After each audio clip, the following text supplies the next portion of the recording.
Beneath the desolate hills of Utah County, Nutty Putty Cave lurked like a predator, its limestone jaws carved over millennia by corrosive waters.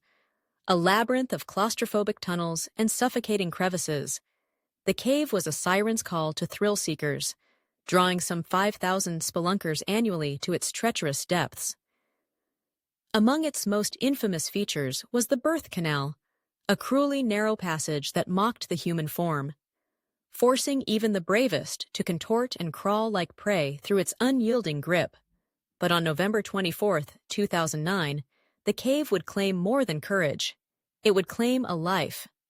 John Jones, a 26-year-old medical student with a heart for pediatric cardiology, descended into this underworld with 11 companions, including his brothers.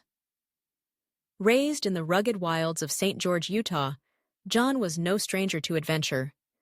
His childhood was a tapestry of campfires and cave explorations, his 6-foot frame and 200-pound build honed by years of navigating nature's challenges. Yet, beneath his confident exterior beat the heart of a family man. Married to Emily since 2006, he doted on their 14-month-old daughter, Lizzie, and carried the quiet joy of expecting their second child. But Nutty Putty Cave cared nothing for his dreams or his future. At 8 p.m., under a moonless sky, John and his group slipped through the cave's jagged maw, a hole perched atop a barren hill. The air grew thick, the darkness absolute, as they ventured 700 feet into the earth, 150 feet below the surface. John, driven by a reckless curiosity, sought the notorious birth canal, a passage whispered about among cavers like a ghost story. But in the suffocating blackness, he took a fatal misstep. Instead of the birth canal, he plunged headfirst into Bob's Push, a nightmarish crevice no wider than 18 inches and a mere 8 to 10 inches high, a tomb of stone that offered no mercy. The realization hit like a sledgehammer. John was trapped. Upside down, his body wedged in the unyielding rock, he clawed at the walls, his breath shallow and ragged. The cave seemed to tighten around him, its cold limestone pressing against his chest, mocking his struggle. His brother Josh, trailing behind, fought to free him, gripping John's legs with desperate strength. But the cave was relentless. Each inch gained was stolen back as John's body slid deeper into the crevice's grasp. "I can't move," John gasped, his voice trembling in the dark. Josh, his heart pounding with dread, promised to get help and left John with another friend, the cave's silence swallowing their fading footsteps. By 9:30 p.m., the first responders arrived, their lights piercing the cave's oppressive gloom. Susie Motola, a rescuer, squeezed through the narrow passage to reach John. His voice, weak but laced with desperation, echoed through the crevice. "Hi, Susie. Thanks for coming, but I really want to get out." His words carried the weight of a man staring into the abyss, his hope flickering like a dying ember. Over 100 rescuers from across the Wasatch Front descended on the cave, a frantic army battling time itself.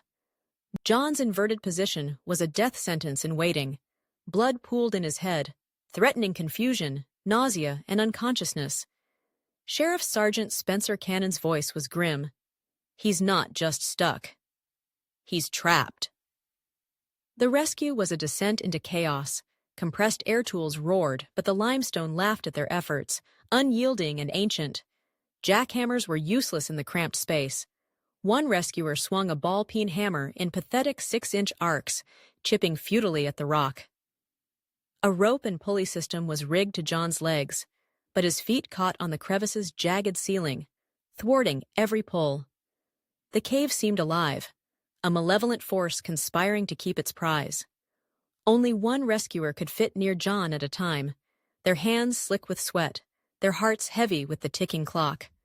By 4 p.m. the next day, after nearly 20 hours of torment, the team had dragged John a torturous dozen feet upward.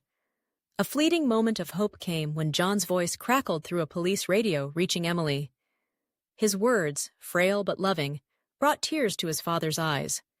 It perked him up, hearing her. But the cave was unforgiving. John's legs jammed against the crevice's L-shaped turn, halting progress. The rescuers whispered a horrifying possibility, breaking his legs to free him, but the risk of cardiac arrest loomed like a specter. John's breathing grew faint, his heart straining against the relentless gravity, blood flooding his skull. Then, catastrophe. The pulley system snapped with a sickening crack, and John plummeted deeper into the crevice's maw. His voice, raw with terror, cut through the silence. "I'm going to die here. I'm not getting out. Am I?" The words hung like a curse, chilling the rescuers to their core. The cave's darkness seemed to pulse, its walls closing tighter, as if claiming him. John's strength ebbed, his breath slowing to a whisper. The weight of the rock, the blood pooling in his head, the sheer exhaustion. It was too much. After 27 agonizing hours, John's heart gave out. Just before midnight on November 25, 2009, a paramedic pronounced him dead, his body still cradled by the cave's merciless grip. The silence that followed was deafening, a void that swallowed hope. His family, shattered but resolute, released a statement. John will be remembered for his humor, his love for people, his gift with children, and his unyielding faith. His funeral, led by Bishop Dan Hunter, was a somber farewell, the mourners haunted by the image of John's final hours, trapped in a lightless, airless tomb, fighting until his last breath. The cave refused to relinquish its hold. Deeming recovery too perilous, John's family made the heart-wrenching choice to leave his body entombed within Nutty Putty. On November 28th, the cave was sealed, its entrance a silent gravestone. A memorial plaque, placed by his family, stood as a testament to John's spirit, his brother Josh whispering through tears, "This is where we honor him." Nutty Putty Cave, now a sealed crypt, remains a chilling reminder of nature's indifference, a predator that claimed a man who dared to challenge its depths.